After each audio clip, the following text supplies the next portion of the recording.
Podcast.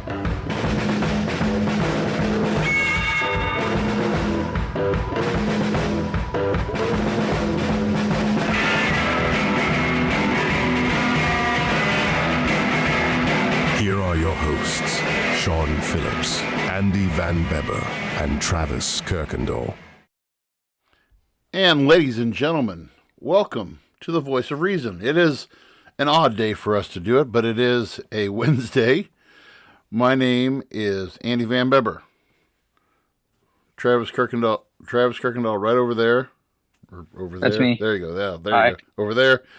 And we are the Voice of Reason. It is October. I have to look at my watch. It's October the 4th. And we are on a different night. But, you know, we got to the point last night where we were saying, hey, life happens. It happens that way. And that's okay. So I'm okay. Yeah, I couldn't do last night. Forgive me. No. Actually. And I was like rushing to the clock trying to make it happen tonight too.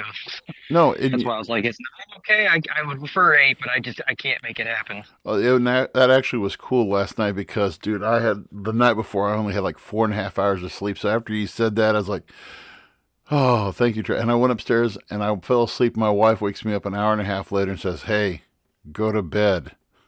I was like, what time is it? Yeah, she's like, it's 9:30, you old man. Go to bed. And so I was, but yeah, that actually worked out pretty good. And, man, it's been a great weekend and getting ready to head to the great state of Texas on Friday for my niece's wedding. Not looking forward to driving down to Texas on Friday. What part of Texas? Texarkana. So basically basically about the farthest northwest or northeast corner of Texas you can go to, up in the Panhandle. So Texarkana, my niece and her husband to be, both work in a large church there, and it's a college town. And they're both my niece is a college minister to the college students, and then my future nephew-in-law is working, I believe, with youth. But so you know, yes. Thank you. We're very happy for that. But I will be DJing said wedding, and yeah, the crowd is always so supportive. You gotta love it. Yeah. So we'll head down on Friday and head back on Sunday. So I was talking to one of our listeners last weekend who drives for Dot Foods, and he was telling me all the ins and the outs and the ways to go and everything. So thank you, Jonathan Guthrie, for that. No, that was that. Finished up the old cross country season for my daughter this weekend. That was good. My son we're 2 weeks away from finishing soccer. My life will get somewhat simpler, just be swimming and basketball then. So I'm telling you, Travis, enjoy these poopy diaper days when they're coming. Enjoy the poopy diaper days and, you know, sitting there quietly snuggling with your son and just, you know, not worrying about anything. And then, boom, it just starts like before you know it, you got to get them to 3 different sports practices. There's appointments and yeah, embraces and eye doctors and everything else. But so is the life of a parent. How was your weekend? My weekend was good. My dad came up for the weekend, and we kind of hung out. I haven't seen him in a while. Took the dogs. He brought his up. We both went up to the lake and hung out there on Sunday and took a lot of good food and just had a really good laid-back weekend, man. It was good. Awesome. We've been rushing a lot and, you know, doing a lot of home improvements and little last-minute things, getting ready for Thomas, and it's been stressful. So it was nice to have a good, relaxing weekend, and yeah, it was good to have him up here. And we should explain to our listeners tonight that you are out actually taking the dog on a walk tonight, which is we may need to explain the last time you took a walk on the podcast was on the dangerous streets of Chicago itself. But now this. No, I've done walks. I've done walks here in my neighborhood Oh, for the have you? show. I guess I just. Yeah. There you go. Anyway. No, I don't. I think I did do a show once when I was living in Chicago, though, if I remember correctly. Yeah. Well, I remember those days. So. But no, I needed to. He's been inside all day, and as Oh, soon you as I got to got get home, him it out. was Yeah. another project. He's a chessy man. They need activity, or they're miserable. So, thank you for letting me do this. Oh, hey, it's no problem. But hey, you know what? When you have those days of the government is like a gift that gives and gives and gives to podcasters. And my oh my, what a cluster fudge the government gave to us for this week's show. So much so that we just we don't I mean, we'll try to get as much of it in as we can this week, but geez. I will say the great thing about covering politics in our podcast is you usually always have material to talk about. Like always, especially recently. Yes, yes. As long as you have someone named Joe Biden or Donald Trump involved, there's always material. Throw in a little Mike McCarthy. And that's just to name a few. And then a little Matt Gaetz, and I mean, heck, you're what is it? You're one, teenager away from a party with Matt Gaetz anyway, so that's hey, shots fired. Yeah, I heard I that know. investigation is picking up steam again. I wish it would. God, he needs to get out of the news. But Yeah, McCarthy probably paid someone off he probably paid to have that headline pop up again. Yeah. We are so we did tonight's name of tonight's episode is Big Trouble in Little DC. That's a great title. So I love it. Yeah, so there's we mentioned, we alluded to this last week, and if you follow our Facebook page, you saw that our photo this week was actually once again fact checked by the AI. That the let me get the photo. Let me bring the photo up. But the photo in reference was to the dress code in the Senate, and Rand Paul, who is a senator. Yeah, it was Rand Paul. He's from Kentucky, right? I believe so. Yeah, yes. so he's from Kentucky, and he does this. He did this Facebook, or he did this Snapchat, or not Snapchat. What am I trying to think here? Did he post it on Twitter? It was on Twitter. That's what it was. Or X. I'm sorry. Yeah, X. Yeah, it was on X, and what he did was he did this shoot. I'm bringing up the photo right now, but it's a classic. And this was in response to the senator. I can't remember his name right now, but he's the guy who was in the. Oh, he had the. He always went around in hoodies and everything like that. And Fetterman, right? Yeah, Fetterman, right. And so then, what you get then is this photo right here. So this is the photo of Rand Paul on the steps of the Capitol, and he posted on X. He said, I thought there would be no photos. And so that was kind of the precursor to all this talk of, that was the news story there for a while of the dress code in the, and I'm sorry, but Fetterman, I know you want to look like a regular guy. What's his reasoning for it? Like from what I've read, they passed this as a means to accommodate for him specifically. Well, unless I read that wrong, but what's the reasoning to not dress professional in that job? Well, part of it is he had a stroke. He's a stroke survivor. And, and I've also heard stuff about him. He had made a statement once. What was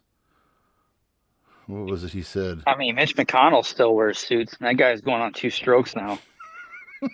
On live television, none the bit less. Yeah. But basically, he had said, what was it? John Fetterman's questionable taste in clothes, good for the system.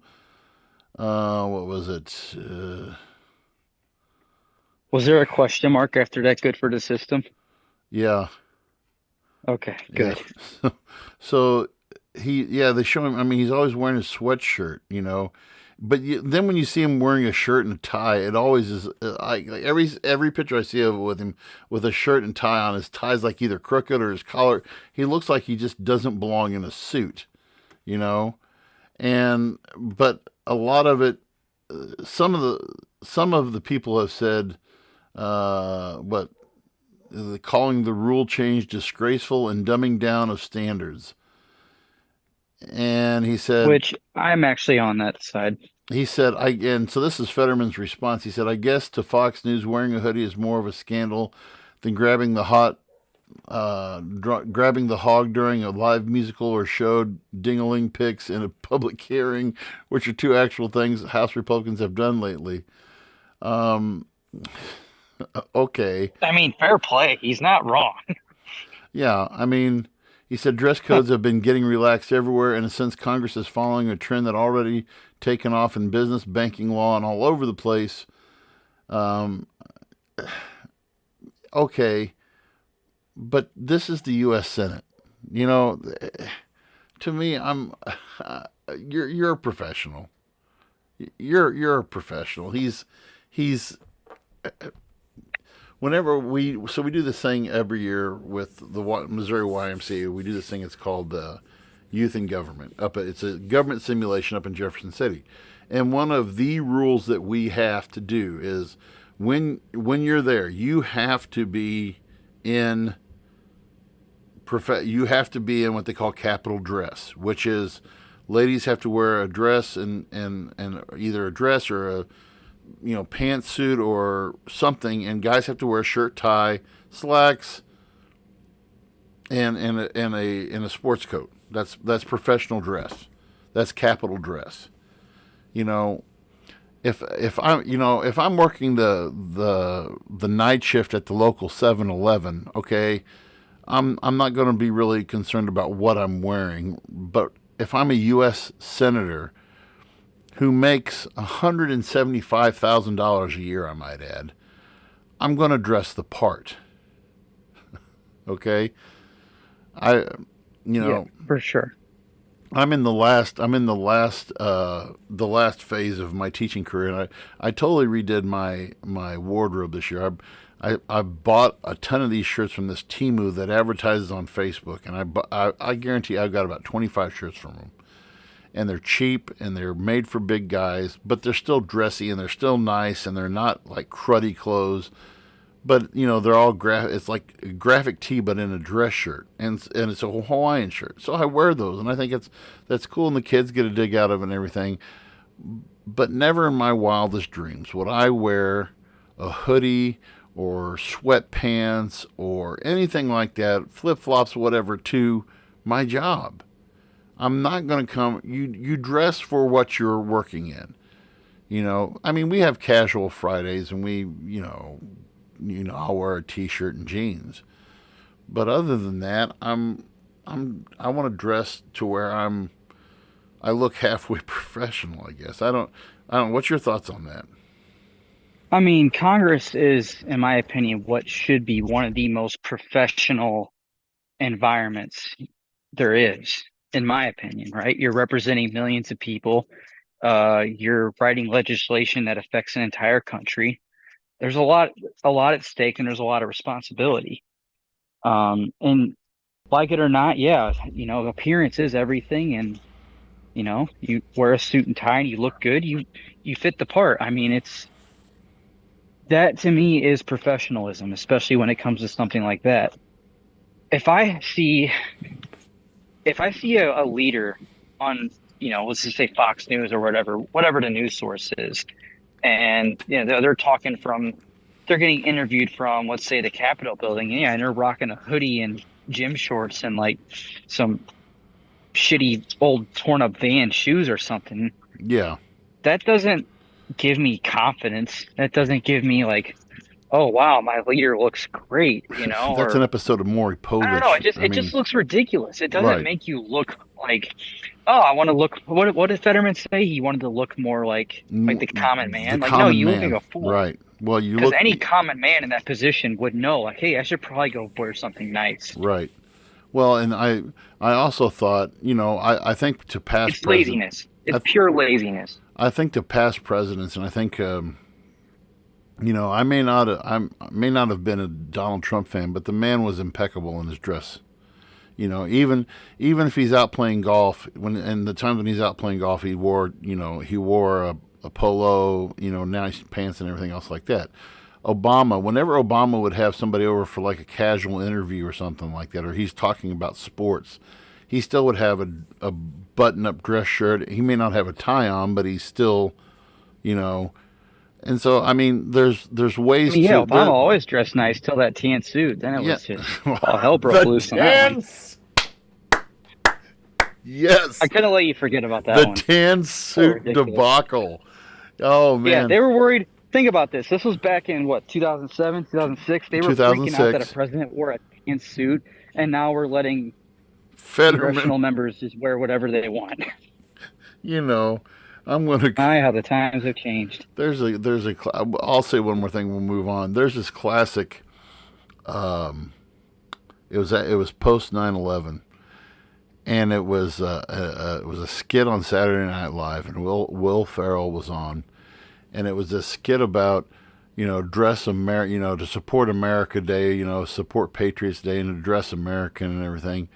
And everybody's got on, oh no, it was the 4th of July is what it was, but they're celebrating it's right before the 4th weekend, and there's this one guy who's got on, a flag tie, and he's got on a shirt, and then there's a gal who has like on the red, white, and blue dress and everything, and Will Ferrell comes in wearing a flag Speedo, just barely covering his nutsack. Oh, I remember that one. That's a classic. He's doing all this stuff. He's just like posing and, hey, I thought we were dressing patriotic, and I'm just trying to do. And it was, He's acting all normal about it too, yeah, like not even. yeah. It's a classic skit. So And people are like, they're like barely keeping it together during the whole show. I know, and that's back in the good old days. But Yeah, so, for sure. well, let's take this I guess we can take this in chronological order. Because Um, let's just say first, we started this ridiculous topic because Congress, quite frankly, is just ridiculous. The House is ridiculous, and we thought this would be a great opening well, yeah, to because there's everything that's happened in the past few days. there's yeah, it was kind of funny that it was kind of funny how the response that I got was the I got an email yesterday from one of my coworkers we're real, Amanda Henderson. We talk a lot of politics, and she said, "Did I miss something? Did we actually just fire a Speaker of the House?" And I was like, "Yeah, we did. We did that." And she's like, "Why?" And so you go through the whole thing, but to go back to the roots of this, so and we've been talking about the government shutdown for what, three? We've at least touched on it for about the last 3 weeks. We've been doing updates on it. And we've been staying with this, and a lot of it had to do with different areas of spending, debate over how much money to send to the Ukraine, relief efforts in Hawaii. What were some of the other things? There was stuff in there about, I'm trying to think. I'm drawing a blank right now, but there was just a bunch. I was on mute. The border was a big one. The board, That yeah, was one stuff thing at the Republicans have border, been pushing for. spending. They wanted mass cuts in spending is what they were pushing on. I think even the far right guys were even going so far as they wanted to defund like 3-letter agencies, Yeah, from what I was reading. yeah, and So there was a lot of things that both sides were fighting for in this. it was getting, so you had, and in this argument you had 3 sides actually. So you had the Republicans, you had the Democrats, and then you had what was called the Freedom Caucus. Okay, so the Freedom Caucus is led by a Republican representative by the name of Jim Jeffries, And he's the guy who you always see in the reels and in the TikToks of, whenever there's somebody there that represents the Biden administration, he's giving them the nth degree and all this stuff. And so Jim Jeffries, and Matt Gaetz, these were the two guys who were really behind this push to get. They wanted the government to shut down. Why? Because you've got these, and basically this Freedom Caucus consists of about 10 to 15 Republican far-right representatives. And the Republican mainstream has always tried to kind of shuffle them off and keep them, okay, we'll give you your little, your moment in the sun. We'll give it to you here and there. And it didn't, when it came time to voting in a new Speaker of the House, you had the Republicans and then you had the Freedom Caucus who didn't want to have it. They wanted anybody but Kevin McCarthy in there. And so one of the things that Kevin McCarthy did was he gave so many different concessions he made so many deals that he really spread himself thin on the Speaker of the House position. And one of the things that he did was that he gave a stipulation that, okay, if I become Speaker of the House, I'll change the House rules to where it would only take one person to basically raise a vote of no confidence. I have one question before you continue with that. Yes. Was that just for his position as Speaker, or is that for any? No, that was just for the Speaker. That was just for the Speaker. But I'm saying, was that just for his case, or is that going to be the rule moving forward now? That's a great question. Because I didn't read too detailed on it, but I had read a comment that the government has now made it easier for them to change a speaker anytime they want. But I didn't see in any official writing if it was just McCarthy's case or if that was the new rule moving forward.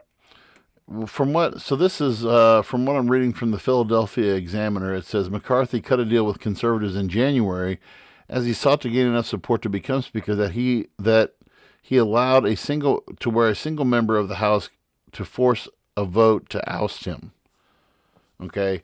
And usually a lot of these kind of votes of no confidence, and I actually did some research on this. The last time that this happened was 100 years ago in 1923. Okay. And if I am not mistaken, it was our own, 1923 might have been when it was our own Missouri, Pike County's own Champ Clark was Speaker of the House. And so that might have been him. And so, but even in that case, you needed, I believe it was 2/3, you needed a 2/3 push to be able to even push the vote. And Kevin McCarthy was dumb to be able to say, okay, I'll allow for one vote to be able to oust me. Okay, so that's the backstory of that. Fast forward then to this last weekend. We are literally hours from government shutdown. The government was set to shut down, I believe it was midnight Saturday or midnight Sunday. I couldn't remember which one it was. But McCarthy meets with, and he's primarily dealing with Democrats. He's not watching all of the Judases and Brutuses behind his back with their knives ready, but he makes the deal, and the deal was a 45-day stopgap spending bill. Okay, so this stopgap funding bill, what it basically comes down to is some of the few details were it said this version of this stopgap spending bill was set to include $6 billion in aid for Ukraine. It said the final House-backed bill scrapped that funding, but it did include $16 billion for disaster relief, which I was glad to hear that. and it would temporarily reauthorize the Federal Aviation Administration, which was facing a midnight expiration. Okay, and then Joe, it made it through the Senate. Joe signed it. So in 45 days, and here's the bad part: 45 days we're going to revisit this issue again. But so then in a later statement, McCarthy would make this statement. He would say, someone had to be the adult in the room. Yep, I watched that live when he said that. Okay, so when you make that statement, you are implying that the Senate and the House, there's nobody or the Republicans and Democrats, rather, there was no one who was being adult enough to stand up and do what was right. No one was willing to make the compromise. In my eyes, McCarthy is trying to do 80 styles politics, like using analog styles politics in a digital world, because that, the idea of compromise is a thing of the past when it comes to be, the getting things done. And so this Freedom Caucus then looks at this and says, this guy betrayed us. And McCarthy goes on all of the Sunday shows and he makes this statement, bring it on, I'll be able to survive. At that time, it was believed that it was going to be Jim Jeffries, Matt Gaetz. I forgot. They thought it was going to be 4 rogues that were going to break away. So what ends up happening is then yesterday, Matt Gaetz, he puts it out there. He makes the move that he's going to put the vote out there to put the no confidence vote in. And then the response then from McCarthy on Sunday was, he said, I'll survive, he said, calling the challenge from Matt Gaetz personal. And he said, Matt Gaetz is more interested in securing TV interviews. And I actually would agree with that. Matt Gaetz is a media whore. I would too. Matt Gaetz is a media whore. 34 years, and he's a young guy, 34 years old. And ironically, now that he's stirring up all this shit, I was reading articles that now he's in talks of trying to run for Florida governor, and they're saying he's next in line for that. Matt Gaetz is? That's what I was reading, yeah. Well, that's the other thing, too. So, and then Ron DeSantis is already jumping on this. How could he's somehow trying to put the spin on this is the Republicans or the Democrats' fault. And Donald Trump, who's in the middle of his fraud case in New York, actually tweeted out yesterday that, this infighting needs to stop. And I'm thinking, you of all people have the nuts to say to stop the Democrat or the Republican infighting. So where do you go from here? When you're the Republicans, where do you go from here? I want to go back first. Looking at this deal that was made to keep the government open. First off, my opinion is if you want a government shutdown over a compromise to happen, I think you are definitely part of the problem. Like, in no way did the American people win from a government shutdown. I mean, there was talks of there was going to be a market drop from it. Obviously, service members aren't getting paid. Obviously, government workers are getting laid off. I mean, there's certain things that happen it's not good, right? Mm-hmm. So it's frustrating to hear that, there's elected officials that pushed for that on both sides. But this deal that was made, I mean, maybe I don't quite understand it completely, but it seemed to me like it was in fact a compromise. There was no Ukraine funding. They scored disaster relief, which is what they were pushing for, right? And they got a 45-day extension that it kept our government alive to come back together and come up with a solution for the next year. I don't know why that's seen as betrayal, because again, McCarthy was willing to work with Democrats. He reached over to the other side to get the votes needed to pass the bill. He compromised. And I don't understand what is so crazy and outlandish about doing that. Like, if you're Republican, hey, you got some wins here, right? Yeah. I mean, do you really I understand the spending, right? Like I want less government spending like everyone else.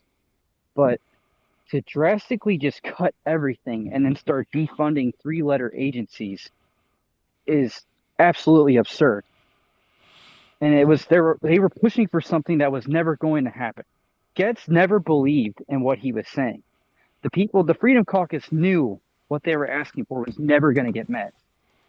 Oh. They knew it. There's no way that was ever going to get met.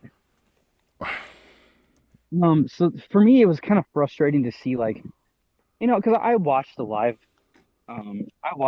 stuff. Like the whole weekend my dad was here, we had the live footage on, and we were paying attention to it. And I think I reached out to you guys and said, like,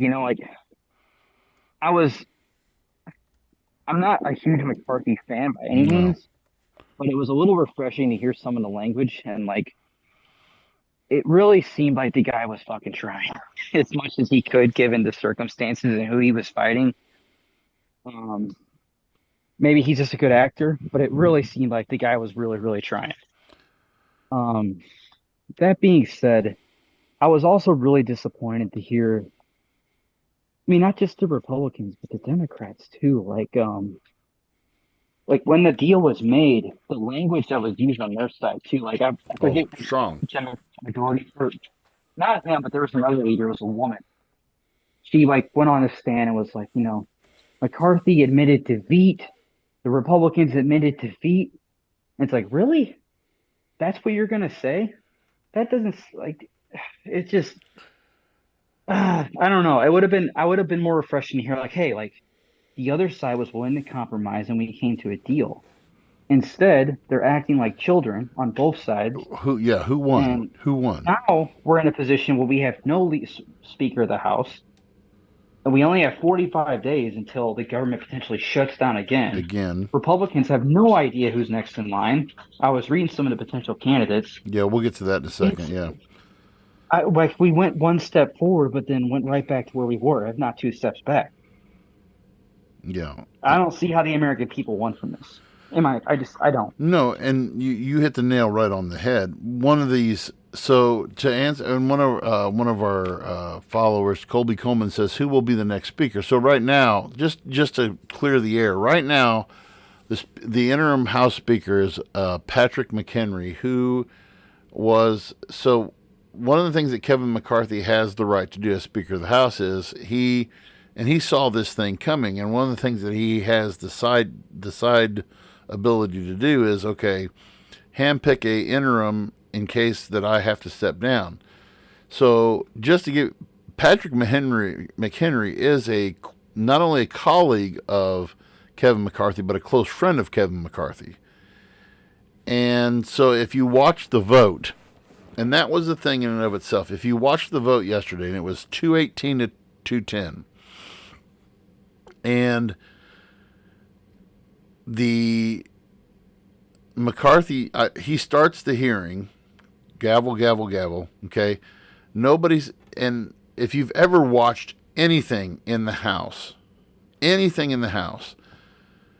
the House rules to me, and this is the same thing in the Missouri House, the House rules are so lax that there'll be a guy up there standing there talking, and there'll be about 1 million conversations going on the floor. But yesterday when this happens, bang the gavel, we're going to do the vote, and it is dead silent in there.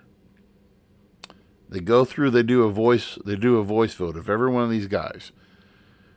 And then when the vote is called, what the final tally is, 218 or 210 or whatever it was, there's no cheering, There's no, this was also something else that I'd never seen before. There was no cheering. There was no booing, because there's usually a lot of, even when they voted for McCarthy for speaker, there was some kind of, blah, blah, there was nothing. It was dead silent. And so the next thing you see then is Patrick McHenry coming up with, and he has the mic and he says, the Speaker of the House seat has hereby been vacated. House is in recess until further notice. And I mean, if you go back and do YouTube, watch McHenry take that gavel. And I mean, I don't think I've usually seen them, they just do. I mean, he got a full on just boom, boom, boom. And I mean, you could tell that guy was pissed. Because when you saw what happened, this is, number one, this has never happened before. This is historical that it's never happened before. And now we have put on for the whole world to see that our government is falling apart at the seams. You can't interpret that. You cannot be an outsider and not look at this any other way, right? I mean, if you're make no mistake, this was a pretty significant event that just happened. This was a coup. This was a leadership coup. And for the fact that the Republicans could not come to some kind of agreement on a better candidate, that says a lot about the Republican Party. So the guy who's the head of that, I want to go back to that guy who's the head of the Freedom Caucus, that Jim Jeffers, I can't remember what his name is, but he was referred to yesterday as a legislative terrorist. I mean, this is somebody from within his own party refers to him as a legislative terrorist. Why? Because he's not in it for the American people. They said the same thing about Jim Jordan, too. That's who I'm thinking of. Jim Jordan, not Jim Jeffers. Jim Jordan. That's who I'm thinking of. Jim Jordan. Okay, that's who I thought you were mentioning. I should have said something earlier. So Jim Jordan. They're saying Jim Jordan's the guy that's going to take over now, which is bananas to me. That's going to be potentially the next speaker. That would be the biggest punch in the nuts for the American people that we could ever have. So here are your top people who are up. This is from CBS this afternoon. Steve Scalise, who is the House Majority Floor Leader. He's the second-ranking Republican in the House. He announced his candidacy for the Speaker office this afternoon. He's elected to Congress in 2008. He was actually, if you guys remember that shooting at the Capitol softball game that they had a few years ago, he actually was he was actually wounded and almost died in that attack. He's also been dealing with cancer here lately. But you have Scalise.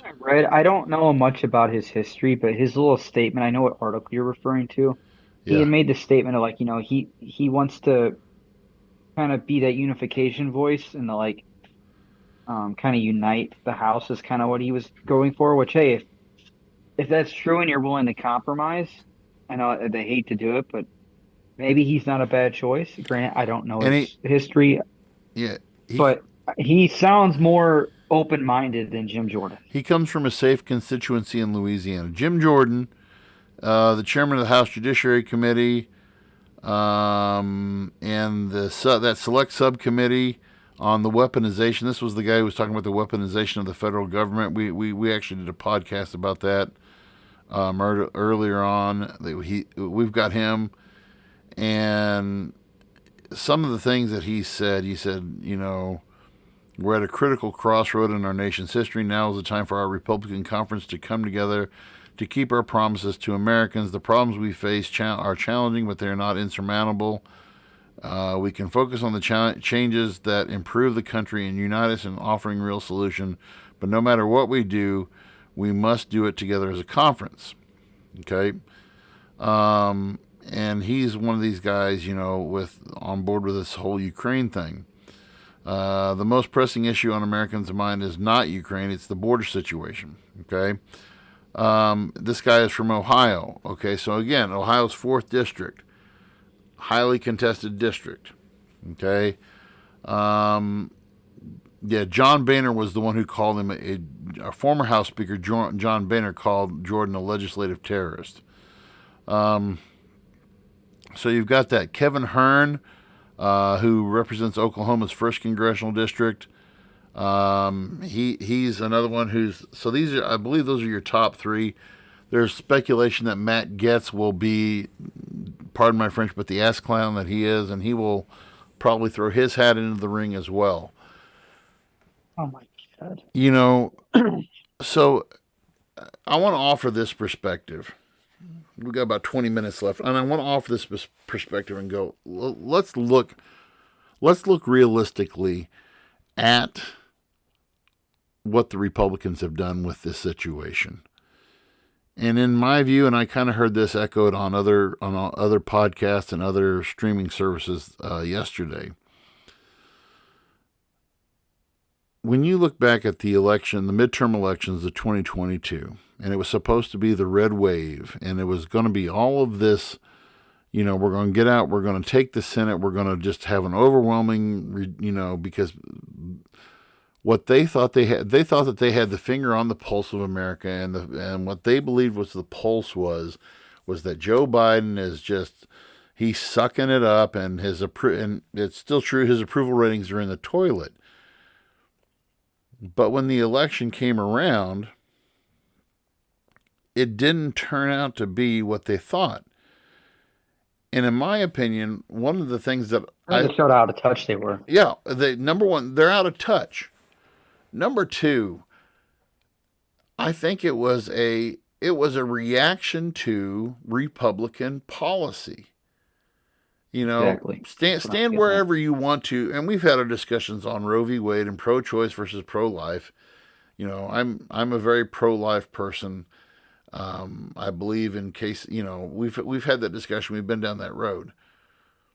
But the way the Republicans presented it, and the way they gloated on it, and the way that that angered, and that made a lot of women mad. That's why you saw a record number of women vote in that midterm election. Their response to how the ugliness in which they're using to respond to the whole LGBTQ thing. I don't agree with that agenda. But when you go into a position of government, you have to come with the idea that just because you have the majority doesn't mean you neglect the minority. You know what I'm saying? You don't. No. You do not just say, "Well, piss on the minority. We're the ones who are in charge now." You don't do that. And we've come to this place in this country, and you and I have had this discussion on and off the show before, that you have to be able, like you said earlier, to reach across the aisle and work with the other side to get the goals of America met. We're not about America. We're about party now. So, representing the people isn't just representing the people who agree with you. Mm-hmm. You're elected not just by the people who voted for you, but like you represent everyone from wherever whatever your state is or whatever it is. So they tend to forget that. Right. And so now moving forward. Now not only do you have a bad taste in your mouth about Republican policy, but you're also going to have a bad taste in your mouth about Republican governing, their style of governing. All right? I'm going to stab you in the back unless you totally toe if you don't toe the Republican line, if you don't toe the party line, we're going to toss you out on your ear. McCarthy probably could have done this better by not gloating as much and saying, "Hey, I'm the adult in the room." I think McCarthy probably could have saved, he probably could have he didn't get one Democrat to vote for him yesterday. It was the Democrats who were against, all the Democrats and the 8 Republicans that were against him. And I might also surprisingly add on a side note, Marjorie Taylor Greene was not one of those people. Lauren Boebert was not one of those people. So, I mean, he had those 2 nut jobs on his side.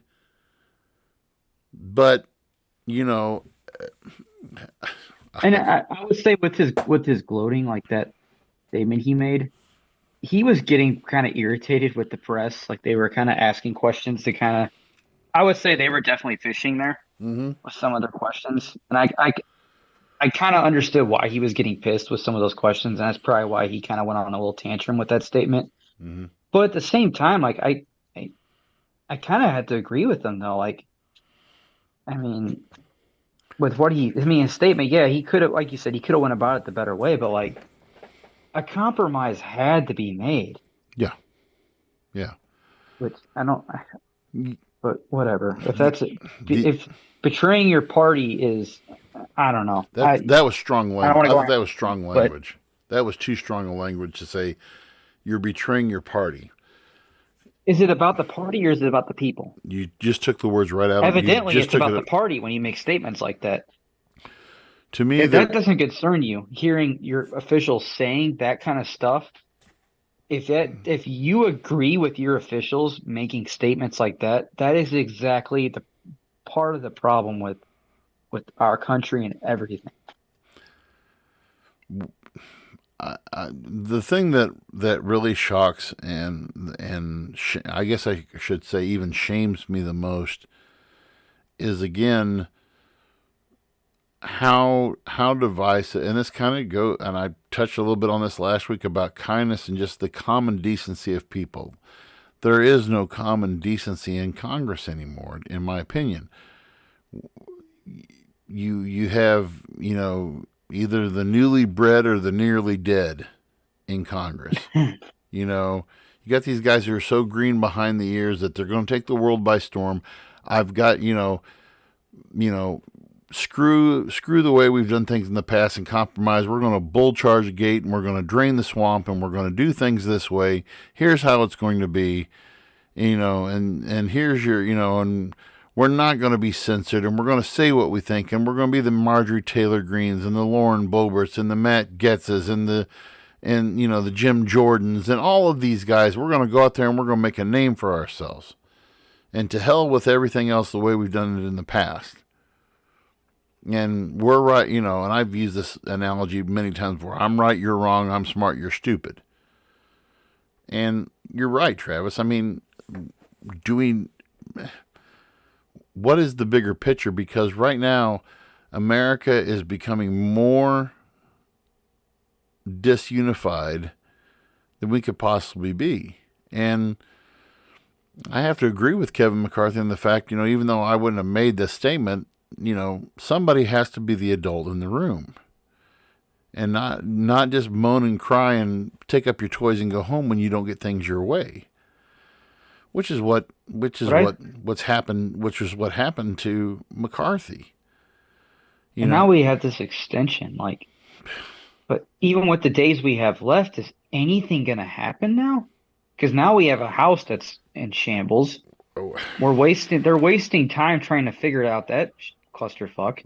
Well, and the clock's ticking on coming on another compromise. And depending on who the next speaker is, I don't think that compromise is going to happen.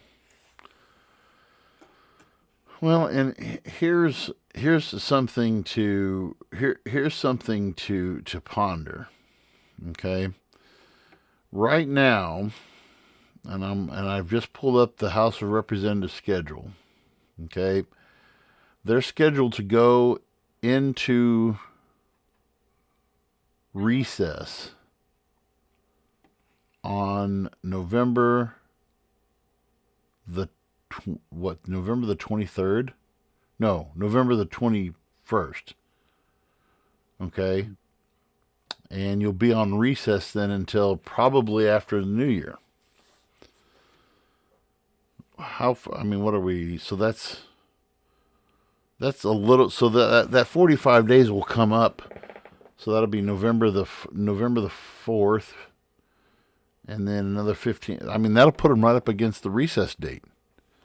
So let me ask, if there's a shutdown, are they going to pull that? Well, we're in recess. See you guys in January, and the government just stays shut down for the rest of the year, or do they Well, that's the point I'm stay bringing. there Yeah, and get the job done? that's exactly what I'm asking. Are we going to go home and just say, "Well, we tried. Good job. We tried." Because if that's the case, they should all be out of office at that point. All Well, of them should be fired at that point. so Not to be so anti-government, but God, it is so frustrating. this is If you pay attention to this stuff, it really does get frustrating. to me. This is so now here. So here is an instance in which you do need someone who can sit back and make sense of this. If at any time you want to have a case for a third party, now's the time. Now's the 100%. now's the time to throw a wild card into it, and it may not be an RFK Jr. It may not. I would love for it to be a Robert Kennedy Jr. I mean, that's the guy who's carrying my vote right now. But somebody has got to come along and put some pressure on the status quo. The status quo is we're arguing against each other. We're not working together to get government. We're working for the power of the party. Throw a wild card in there, right? Throw a wild card in there and get somebody who can say, I've got an idea. Because what we have is not working at all. And I don't think anything that the Republicans can throw out in the next 45 days is going to be any kind of solution at all. I mean, what do you think, Travis? I mean, is there anything? Are we going to see anything accomplished? Depending on this, I mean, I think the speaker can definitely have some influence to whoever they decide. But if it's who I'm thinking it's going to be, I think it's going to be the same ridiculous dead-end demands that are just not going to be met, whether you agree with them or not. I mean, there has to be some realistic demands, and there has to be some realistic, again, I'm using the word compromise, because Republicans aren't going to get everything they want, and vice versa. Democrats aren't going to get everything they want. That's the point, right? So, yeah, I don't see a solution coming. I hope there's a solution. I hope that they can step up and understand the heaviness of the situation and come together and actually make something happen. But I mean, the last guy that pushed to make something happen just got fired. So, I look who back knows? from a historical standpoint, because I you go back and you do some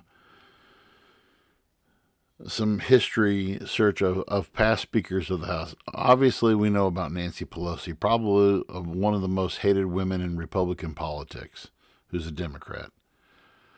Sure. She held the position on and off between 2002 until this last term. You had before her, you had John Boehner. John Boehner, who was you had Nancy Pelosi, John Boehner, Nancy Pelosi, and then you went to Paul Ryan, and then you went from Paul Ryan to Kevin McCarthy. And, Paul Ryan to me he wasn't a superhero, but at the same time he was very responsible. John Boehner he was kind of a thrown over from old school. But you go back to some of these speakers, the guy who dominated the 80s. If you go and look at the picture of this guy, Tip O'Neill, in the 80s, he was a Republican Speaker of the House. And Tip O'Neill was your typical Irish big man. I mean, he looked the part of just the old Irish mob boss looking guy, but he was, and he ran the Senate. You go back to the days, and I mentioned Champ Clark earlier from Missouri, when he was the Speaker of the House. And Champ Clark, he was pretty much the boss of the House. in the 20s. And he didn't let any crap go. I mean, he kept a stiff rule on the House. So you've had rulers. I mean, Nancy Pelosi, again, not the most liked person, but she kept her house in order. She kept her party in order. You know, you had the AOCs who kind of questioned her, but at the end of the day, Nancy Pelosi's like, hey, my bark is worse, my bite's worse than your bark. So shut the heck up and know your role. And AOC shuts her mouth and backs off in the corner. To me, I don't see anyone doing that to Getz. no. Not right now. No, right It now, hasn't happened at all. Kevin McCarthy's not going to do that. Kevin McCarthy didn't. No, he's not even running again. Well, yeah, and Kevin McCarthy, to me, Kevin McCarthy never had control. He never had control.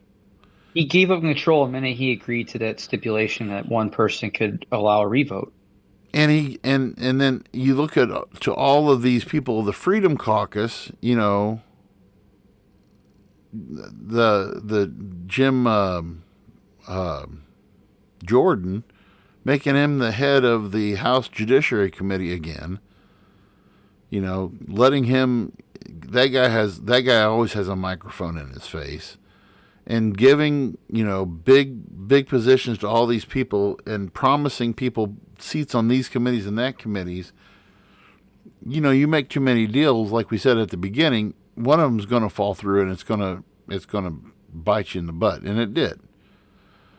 So now you have a Republican House a Republican-controlled House that's in disarray. They're in civil war. Yeah. And and I'll get your thoughts on this, and we'll just call it a night. To me, and I may be totally pessimistic, I may be overly pessimistic on this. To me, this is the beginning of a downward trend for the Republican Party for at least the next 2 to 3 terms. At least. And you've seen this historically in the past. Whenever a major policy change, policy shift has occurred, or a major historical event that happened when one party was in power, then you look at the next 2 examples and then I'm done. After the Civil War, you saw Republican domination in the House, in the Senate, and in the presidency from 1865 until 1928. In that time, you only had one Democratic president. I'll take it back, 2 Democratic presidents. You had Grover Cleveland and you had Woodrow Wilson. Only 2 Democrats you had. That was the Republican era of politics. And then after the Great Depression, when the Republicans hum-hawed around and they couldn't get any problem solved with Herbert Hoover, then you had FDR who stepped in, and you didn't have you only had one Republican president between from 1932 until 1968. And in that span, the only Republican you had was Adlai Stevenson, and then you had Nixon. So you look at when these major, you're gonna see, in my opinion, what we're gonna see happen is we're going to see this downtrend for the Republicans. I mean, I think it would be a miracle of God to see a Republican-controlled House or a Republican-controlled Senate for at least the next 2 or 3 terms.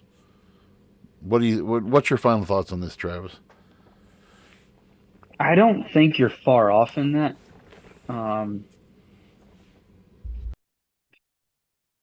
I don't see how they bounce back what the next election even looks like for the Republican. I don't see a red wave happening. I can tell you that. If anything, I mean, we can even talk presidency. I think this helps the Biden and Kamala 2024 train even more, which concerns me greatly. And yeah, I just don't see how. Well, I'm kind of at a loss of words by it, because I feel that you really hit the nail on the head with that assessment, and it is concerning to me for many reasons. I mean, you look at policies that are happening right now, and if there's no other alternative to what is happening, that's a problem. And I think most people would agree with that. But again, it goes back to, okay, then what do you vote for? Do you vote for the same old shit, or do we look outside the box, third party perhaps? Um, who knows? But I don't see it happening. There hasn't been a third party majority since well, even then Roosevelt didn't win with the Bull Moose Party. But when He ran, but he didn't win as a third party, correct? he had the second most votes. I mean, yeah, But and still, he took votes away from Taft, and so but I picked my dad's. I want to share this really quick, and he might change his mind now after this whole happened, because this was Sunday when I was talking to him after they announced that a deal was made. right. I had asked him, I was like, Dad, it just seems crazy to me. Like, is this the craziest you've ever seen government? Because to me, this is just insane. And he didn't take. He was pretty quick to answer. He's like, no, this isn't the craziest. I was like, this isn't the craziest you've ever seen. Like, what is the craziest you've seen the government, or most ridiculous? I asked him the most ridiculous, not the most crazy. And he said, in his opinion, the most ridiculous he's seen the government was the Nixon period. Yeah, I was going to say that. And you could, fair. I mean, it was pretty ridiculous, the corruption and stuff that went on during that time. But it gave me a little bit of like, okay, well, maybe things aren't that ridiculous, and we're just going through a thing right now. And then the next day, McCarthy loses his seat, or loses the speaker spot, which, so granted, he might change his opinion on that now, but Yeah, it's going to be very curious to see what comes from this. My concern right now isn't even, what's the future Republican Party? I don't give a shit. My concern right now is, okay, how does the government stay open now? We have less than 2 months to figure it out, and I just don't see how it's going to happen. Unless Republicans just sign off on anything, which I don't think they're going to. They don't care about keeping the government open, in my opinion. I'll share one more thing real quick. So To an extent. I shouldn't say that. That's kind of extreme. But I have a former student right now who is working. He's doing kind of an internship. He's getting training on heavy equipment and everything like that. And he's working with the U.S. Forestry Department. And he's been up in Michigan for about the last month. He's been, he's working at a federal forest reserve up there, build new roads into it and everything. And on Friday, he posted on his Snapchat story, he's like, washing the truck before the shutdown, so I have a clean truck to look at while I'm sitting, And so that's the thing. If the government shuts down, he's stuck up there. He's stuck up there, won't be able to come home, and he's not going to be able to work. He's like, I'm getting paid to shine my truck up right now, just in case she shuts down. Oh, and I don't think people realize. I want to touch on this before we leave. Like, a government shutdown, sure, it affects your government employees and stuff. I don't think people realize the effect it has on everything else. Like, it is undoubtedly going to affect everything else. I mean, the market's already slowing down. I see it in my trade. And I thought it was just telecommunications. I have talked to several people in other trades. It is slowing down everywhere right now. This whole Bidenomics thing, it ain't it. no. We're hurting for jobs out here. I don't care what the employment numbers say. People may be employed, but your 40-hour weeks might be questionable. Yeah. It's slowing down. This is going to make and this. I don't see how this is going to be a hard winter. I'm actually concerned about this winter. Yeah. Well, as long as I still have young minds to shape, I have job security for right now. So unless the government shuts all that down, starting to sound interesting. Well, But anyway, hey, thank you to everybody who joined us this week. We had a few people who jumped on in the comments. Sorry we didn't get to all the comments on the chat bar tonight. Yes. Oh, Tip O'Neill was a Democrat. Okay, I thought he was Republican. Thank you, Colby, for that. Tip O'Neill was a Democrat, not a Republican. Yes, and God help us all, indeed. So, yeah. End it right there. Yep. Yeah. God help us all. God help us all. Sean will be Godspeed, back. everyone. Sean, just to give a quick update too, Sean will be back with us probably going to be a couple more weeks yet. But be remembering him. Good thoughts and prayers for him, please. Everything is fine with Sean. He's doing good. Everything's not, the world's not melting out in California. Going through a transition phase right now. But Sean will be back soon with us. And He's lying. There's fires. There's blackouts. yeah, Homelessness have taken over his yeah, home. I know. Yeah, there's the homeless bums who are spooning out in front of his apartment complex right now. So, anyway, thank you for joining us. For Travis Kirkendall, Sean Phillips, my name is Andy Van Bibber. Until next time, this is the Voice of Reason podcast, where you can catch us on Apple Music. You can catch us on Amazon. You can catch us on Google, wherever you can. Please like, please share, please follow us on TikTok. Please follow us on Facebook Reels, where you can see us on there as well. Until next time, we'll see you later. Thank you for listening to the Voice of Reason podcast.